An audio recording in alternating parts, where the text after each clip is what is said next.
Hit Radio, l'essentiel de l'actualité.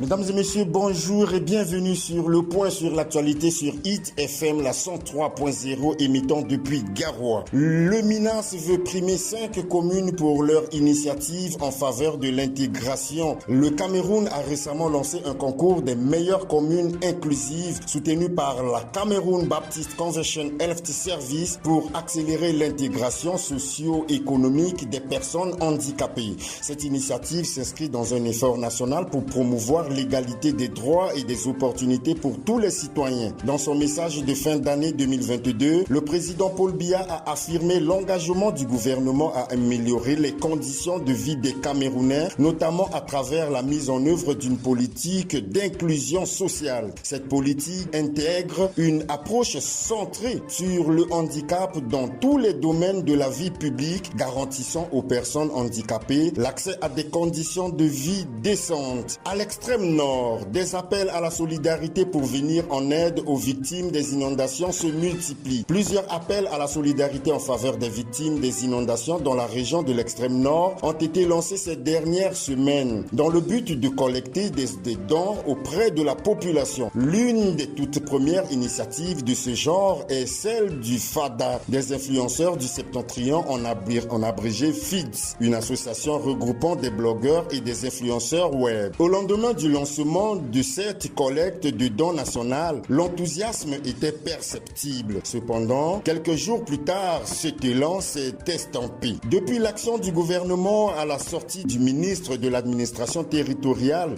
le niveau de collecte est à la baisse, regrette le président du FADA des influenceurs du Septentrion. Il fait référence au convoi humanitaire financé par le président Paul Biya qui est arrivé la semaine dernière à Yagua dans le département du Mayo-Danaï, dont Paul Atangandi le Minat a personnellement supervisé la distribution de ce don présidentiel. Quoi qu'il en soit, le président de la FIDS ne regrette pas d'avoir lancé cet appel à la solidarité nationale. Les dons collectés seront prioritairement destinés aux femmes enceintes, aux personnes handicapées et aux personnes âgées.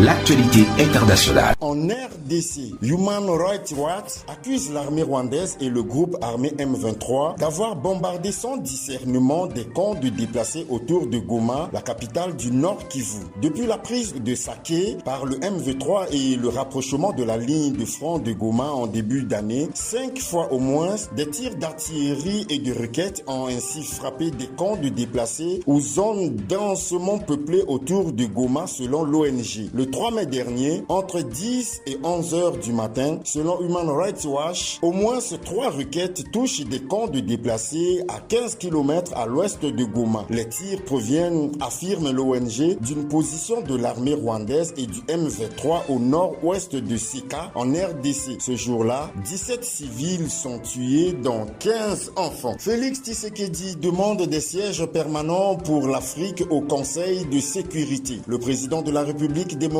du Congo, Félix Tshisekedi, s'est exprimé hier mercredi 25 septembre à la tribune de l'Assemblée générale de l'ONU. Dans son intervention, celui-ci a demandé des sanctions internationales contre le Rwanda qu'il accuse de mener une guerre dans l'est de son pays. Il a aussi lancé un appel à la création de 2 sièges permanents au Conseil de sécurité pour le continent africain, une question de justice selon lui. Mesdames et messieurs, c'est la fin du point sur l'actualité. Prenez soin de vous. Restons toujours scotchés car la suite des programmes reste sur la 103.0 émettant depuis Garoua. Hit Radio, une info d'avance.